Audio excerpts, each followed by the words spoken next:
Hi everybody, I'm the Sassiest Unicorn, and this is Let's Play Bastion.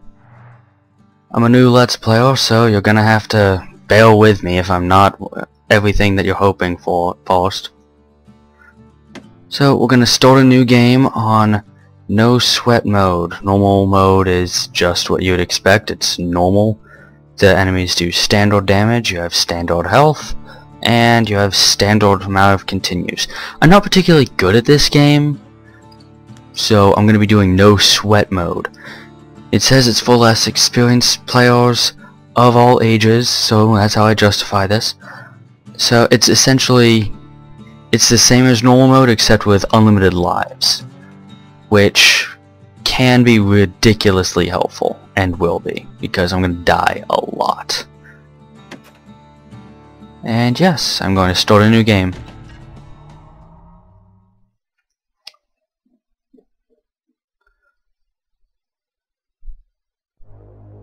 Proper story is supposed to start at the beginning. Ain't so simple with this one. Now here's a kid whose whole world got all twisted, leaving him stranded on a rock in the sky. If you don't like the subtitles, let me know in the comments and I will remove them. I can tone up the narrator's voice a little bit. I just don't want him and I competing for attention when speaking. Sets off for the Bastion, where everyone agreed to go in case of trouble. You'll notice the world is forming up around us, as he's about to say. Up under his feet as it pointing the way. He don't stop to wonder why. Finds his lifelong friend just lying in the road. This is our first weapon, the Kale Hammer. You'll notice it's just kind of sitting here, waiting, kind of like a handout. Well, it's a touching reunion. Now, it says press X to attack, but in the lower right hand corner it says I'm supposed to press B. You can adjust what the controls are in the options menu. I don't particularly like the Kale Hammer. I think it's a little bulky, and even though it's actually pretty fast in comparison to other games, I find it to be too slow for my liking. He sees what's left of the rippling walls, years of work undone in an instant, in the calamity. Now, I may or may not do it on screen, but I'm going to want to complete as many areas as I can. You know, like, the world is forming up around your feet. You get rewards for completing that more so later on in the game. No ma'am, it's a gas fella, forced out from underground. Kid pops him good. Fella got a piece of him though. You really notice that it's a tutorial when they just subtract health, even if you didn't get hit, to really teach you something.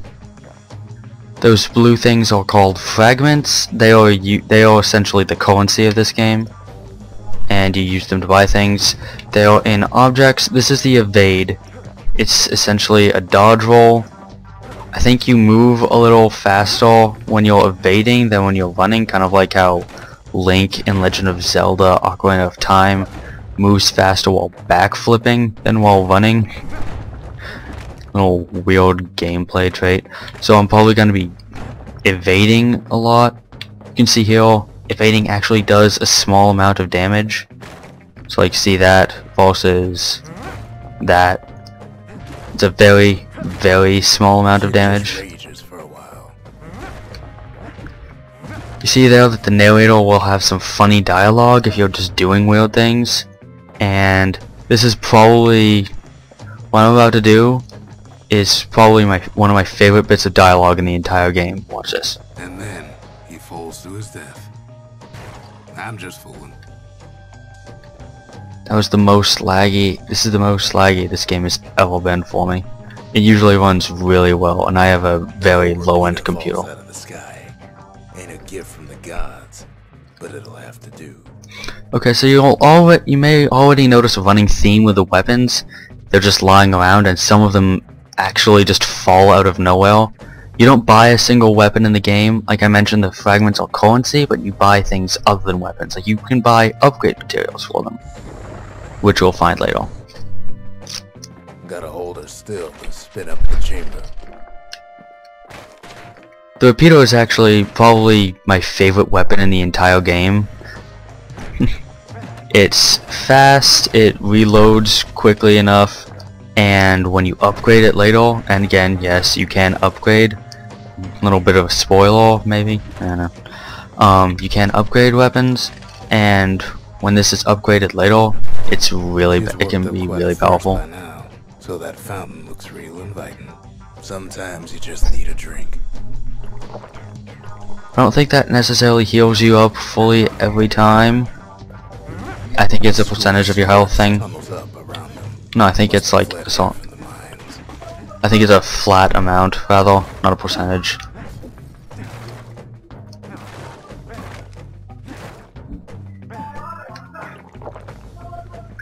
Come up here and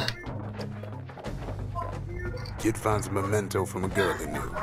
Always used to fancy her. and you find a The memento. old saloon still standing. Used to have the nicest view. That is our first memento in the game. Press the back button on. If you're playing with an Xbox controller, you press the back button, it opens your pack, and we can see the things like the crystal beret and the city crest. Crystal beret, a memento, a fashion accessory covered in soot, holds great value of the sentimental variety. Also holds hair firmly in check. Best hang on to it just in case. And the city crest, an identification badge from the old days. All those on official business for the city bear the star of Celandia. It is said to represent warmth, labor, and sacrifice. We're going to hear a little bit more about what Celandia is a little later in the game. It won't take too long. But I'm not going to spoil it any more beyond that.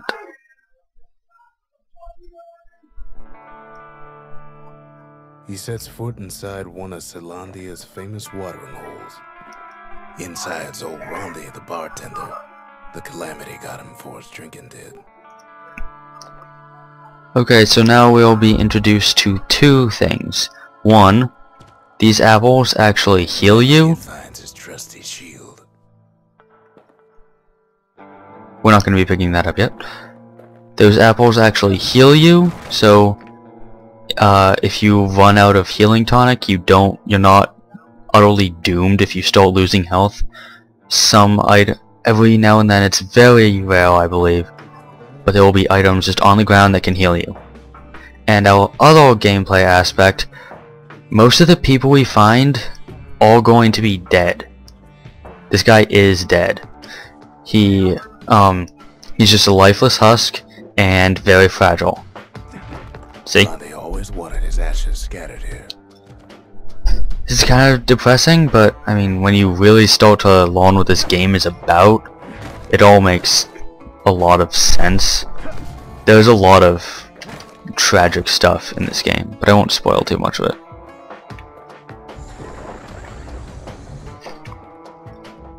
Press left trigger to hold up your shield. Handle on it. The security takes him for a petty thief.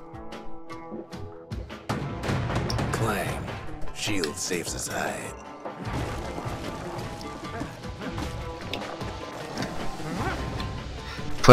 Defend at just the right time while someone's trying to hit you, and you will counter them. Countering stuns, and I believe countering stuns and does damage. More squirts start coming out of the woodwork. A big old fella pops out in front of the kid. Oh gosh.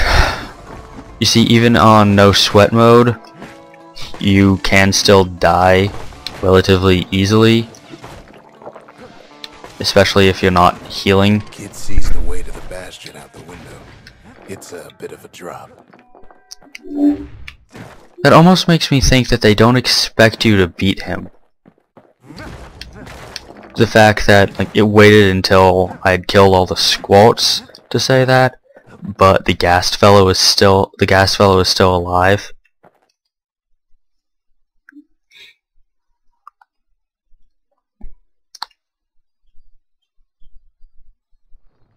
He gets a good look at things on his way down. He lands on top of a breaker's bow, and it ain't broke. Like I said, a lot of the weapons that you come across, well, actually all of them, That's a good perch for some target practice. Knows he should draw the string all the way back. Wasn't long Anyway, before the kid could loosen all the weapons are just going to be lying around, just minding their own business. You have to pick them up, or they're going to fall out of the sky. Okay, now for a new gameplay mechanic, power shots. I messed that up. You have to wait until you flash white. I'm going to show you right now. It wears off. If I let go of it when it's flashing, when I'm white like that, when I'm glowing white, then I will release a power shot. It will do a lot more damage. It's essentially like a critical hit sort of deal. Ah, jeez, it's lagging so much. It doesn't usually do this. It's probably fraps, to be honest. My computer is not that great, and it's never lagged on me before. Here we have something stringy. It's a memento from a breaker, once the fastest man in the land. Something stringy, an upgrade material for the breaker's bow. A stretch of meat gut prized by bowyers and pelt ball fans. One more reason for the popularity of meat hunting. This, as it says right here, is an upgrade material. They're all like that. Something stringy, something heavy, something smelly, something sticky, something burnt, I believe. Right back at you. No, a limited number. The defenses still work. Bad news is they're aiming for the kid. There are a limited number of... Wow, that's convenient. There are a limited number of every upgrade material in the game. You can buy more, but they are still limited in stock. You may have noticed there... that since I had full health and 3 health tonics, picking up that extra health tonic gave me 10 experience. This is a role-playing game. You do level up. It's just ridiculously slow going. I believe the max level that you can be is 10. It's not very high, and it takes a long time to get there. We will be hitting level 2 in this video, however. Picks up a few pointers from a dusty old tome. In case you were wondering, this is not post-commentary. This is live commentary. I don't think I'm going to be doing post-commentary at all. And if I do, it's going to be a while before I start wading into that. Again, I'm very new, and I don't even know much about editing. My friend who helped me get started in Let's Playing, you may know her as La Kenzie from Nora Kitty Videos. She actually drew my profile picture. Right next to the arsenal. Tough part of town. One sip of the spirits in that distillery, and the kid'll feel like a new man. Okay, let's take this opportunity to explain spirits. Spirits are drinks. It's pretty much as simple as that. They are passive bonuses. I'm going to be taking the Fetching Fizz at level 1. Absorb Stray Fragments. It does exactly what it says it does. I absorbed Stray Fragments already, but what happens now is I believe the radius to do so increases. Dead Rum is a 10% critical hit chance, but only when I'm at full health, and that's actually really hard. And that's actually pretty hard to maintain in this game, so it's not the most helpful. Scorch Cider I thought wasn't very helpful at all because it's only plus 10 max health, but I looked it up, and at level 1 you only start off with 51 health, and you only gain 2 health per level, which means that Scorch Cider is actually the same amount of health gain that you'll get over the course of all your level ups. So it's pretty helpful. But again, I'm going with the Fetching Fizz. Spirits provide passive bonus, as it just says. So yeah, that's the distillery where you take spirits.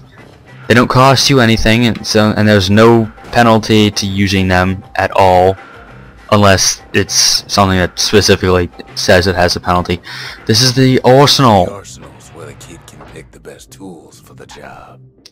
Pretty self-explanatory, really. So here we get little tips on, oh, I can't even think right now. Here we get little tips on the weapons, like the Kale Hammer. Stationary attacks with it are more powerful. Maybe you notice, whoopsie. Yeah. When I'm standing still, I alternate between those two. When I'm moving, it's a quick shot forward. It's just a quick swing. You may see at the bottom, you see just a bunch of weapons strewn around the ground. The only one that's I just noticed this, in all honesty. The only weapon down there that you can actually really identify is the Kale Hammer, because it's the only one because it's the very first one in the game that you see. Now, there are no hidden weapons. Every weapon that is in the game you will come across, and they will show it to you. Oh jeez. So yeah. Here are the weapons. The Fang Repealer, you cannot move while firing it, and you do more damage with the Breaker spell. If you charge it up all the way, it will be more powerful than if you just press the button rapidly, but it is at its most powerful during a power shot, and that is the only time when it actually has piercing to it, I believe. So I'm just gonna stick with these weapons and these. These are what are called secret skills. You use them, you have limited uses. Up underneath my experience bar, you see my health tonics, which are the bluish color, and next to them are black tonics. Your black tonics determine how many times you can use your secret skill. Right now I only have 3. They're only might as well demonstrate my secret skill, Whirlwind. So as you can see, one of my black tonics went away, and I picked up another one. Some of them squirts birthing like crazy in a couple of corn bins. These are monster spawner. These are enemy spawners. They do exactly what I just said. They spawn enemies. These will never stop spawning squirts. And in addition to the fact that squirts only give you really negligible amounts of experience anyway, like just to hit level 2 it takes a lot of experience. I think well over 1,000. I'm not entirely sure, don't quote me on that. So in addition to squirts giving you complete crap for experience, those squirts that come out of a spawner don't actually give you any at all. So here we see another victim of the calamity that the narrator mentioned. We don't know anything about it yet. It will be explained completely over time. That one was Maud, the tutor. Once taught the kid good manners. He never used them though. However tragic it is, I'm probably going to be destroying most of, if not all, of the people that I see around, just because it's the only way to get a lot of dialogue in this game, or a lot of narration, really. The narrator is the only one that speaks in the entire game. I mean, everything that you hear other people say are things that he tells us they said. Again, yes, we're not actually the only people in this entire world. It feels like we might be right now, but the narrator is an actual person. We will be meeting him very shortly. Like I said earlier, I'm fairly certain I'm pretty sure you go faster when you're evading, so I'm going to be doing that a lot. Sends the kid on his way. The Bastion's real close now. So you can see a lock-on mechanic here. Oh gosh. You'll also notice these turrets fire spread shots, and they're a lot faster than that one, clearly. This actually, depending on who you are as a person, oh gosh. Depending on who you are as a person, this might make them easier or more difficult to counter. I find the slower ones to be horrible to try to counter. So you'll see the giant blue obvious arrow pointing to that thing in the corner. We're going to ignore that for a couple of seconds and just clear this area out, and you'll see why in a minute. And I will, and even if you don't immediately even if you don't think it's such a big deal, like if you already have played this game, I just find this to make my life easier when it comes to this game, and I don't need the extra experience, so I'm gonna leave that be for a second. Something heavy. Kid takes a chunk of alloy. Something heavy. An upgrade material for the Kale Hammer. A chunk of precious alloy found deep underground. The staple diet of gas fellas, also used in all manner of industry. Smell of barley and spoiled blueberries fills the air. Scumbags. And this is why I was waiting. Shouldn't have done what he just did. Oh gosh. I'm not gonna lie, this is my second time trying to record this video. This is after I got a new headset. My last recording setup was really simplistic, necessarily so. I didn't have a headset yet,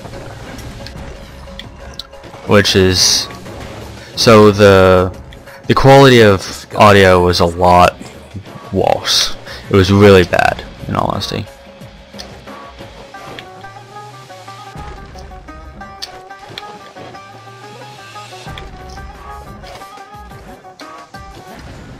Kid puts him out of his misery. Like I said, we were gonna hit level 2 in this video inevitably. They throw just enough enemies at you in the tutorial area so that by this point you will hit level 2. Unless you're ignoring enemies, which I really don't advise. This is the main gameplay aspect of this game. This is the main function of this game. We're looking for cores and then something else after. He steals the city's heart. Might as well. Pretty depressing when you think about it, but Kid has a feeling he better get a move on. The place is starting to fall. he's not kidding though. You can die if you take too long. Can this particular rock stay afloat? It takes a little too long for me, in my opinion, to kill all these enemies, and you don't. I don't think he makes that comment unless you're using evade a lot. The skyways in sight. And yeah, again, he's not kidding. You can die if you're on here. We're just gonna stay here for a couple seconds longer. And okay. Where it needs to go. Yeah, it seems. Yeah, I guess you don't die. I guess it won't. That port won't Now collapse. the kid sees something stranger still. His mind races. Welcome to the Bastion, the game's namesake. Oh yeah, if you just lie there, you have to actually move the controls. You have to make the kid move. That's actually all he's going to be called throughout this entire game. Spoilers. If you don't move him, he's just gonna stand there. He's just gonna lie there forever.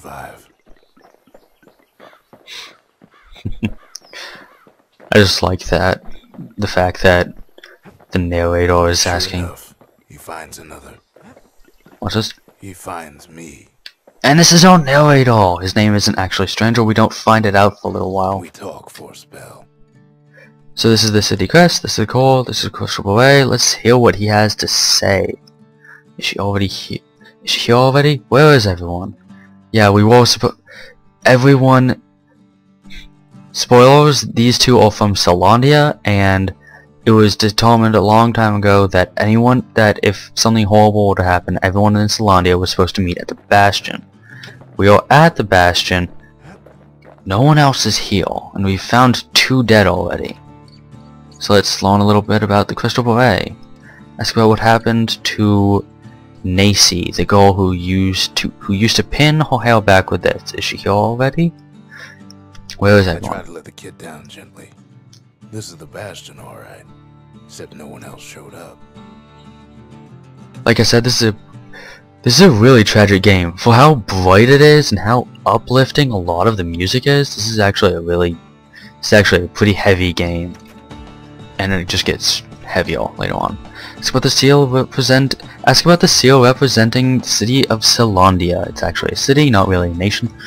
Weren't these only meant to be uniform and identification? There's a bit of the Bastion's power in that crest, enough to point the way to the cores.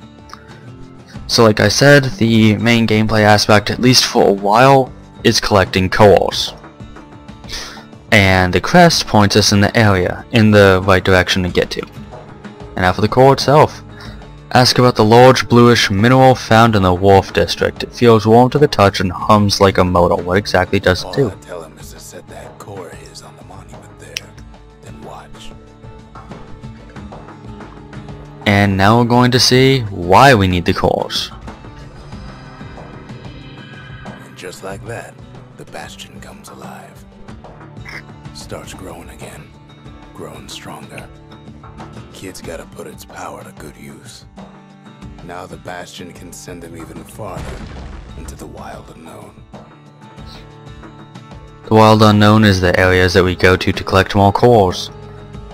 So, right here, this is where we can build a building. Mind blown, right? We can only create structures that we've already seen. We've only seen a distillery and an arsenal, and those are our 2 options. I have the weapons that I want to use for a little while, so I'm not going to build the arsenal, I'm going to build the distillery here. However, I'm not going to give you too many spoilers about it, but in the next area we will find a new weapon, I believe. And I would like to have the option open, so I'm going to build the arsenal after that. Time for a new aspect of the distillery. Sample spirits from my personal supply. It is implied that the spirits are in fact alcohol. Like this is supposed to be rum. Okay, so you see here we have, oh, this is whiskey, obviously. Implying that the kid is in fact over 21, yet he's still called the kid. I guess it's because the narrator is just so much older than him. So here you see that we have 3 new spirits already. You do unlock some spirits by leveling up. Others you have to buy in the shop that I mentioned that we won't be getting for a good long while, and they're all pretty expensive anyway. So, I always want to have Fetching Fizz up because it's just for convenience sake. Now, here's the fun part. I've already played through Bastion, and I've come to the conclusion that if you know what you're doing, or even if you don't, to some degree all the spirits and all the weapons are completely viable for the game. So, I'm going to let you all decide what spirits and weapons I use. At the moment, obviously, I can't change my weapon. I can't change what weapons I have right now, but I can pick. I can take different spirits. So your options are the Squirt Cider, the Dead Rum, the Heart Punch, which gives us 1 extra chance to carry on, or 1 extra life, and it damages surrounding foes if I'm defeated. This is actually really powerful in New Game Plus, I believe anyway, because I have unlimited chances to carry on if defeated. So I could just rush into battle head first, completely irresponsibly, and just take a major beating and never heal and just die and damage all the surrounding enemies when I do. When on my first playthrough I didn't understand what a chance to carry on meant, So I never used this, so I don't really know how much damage it does, and I don't know how powerful it is. This is the whale whiskey. 100% chance for critical when I am at 33% of health or lower. That's actually pretty dangerous territory to be in. I usually try to avoid that, but if I end up using this, I'll make use of it, I suppose. And this is the Cinderblock Stout, plus 33 speed while defending. So, Fetching fizz is like a mouthful of nails, but the benefits are worth it. so you'll notice this is our standard speed. That's evade roll speed. For some reason I can't even block in the Bastion, so I can't show it off right now. You're a lot slower when you have your shield up, which is what they mean. So Cinderblock Stout makes you 30%. Wow, I don't have a lisp, honestly. 30% faster when defending. So yeah, leave your ideas and your suggestions in the comment section below, and I guess I'll do some random sampling stuff. Maybe put the suggestions in a hat and pick out randomly which spirit I end up using. Obviously I will be taking multiple suggestions when I have multiple slots open. So yeah, we're gonna call it a day here.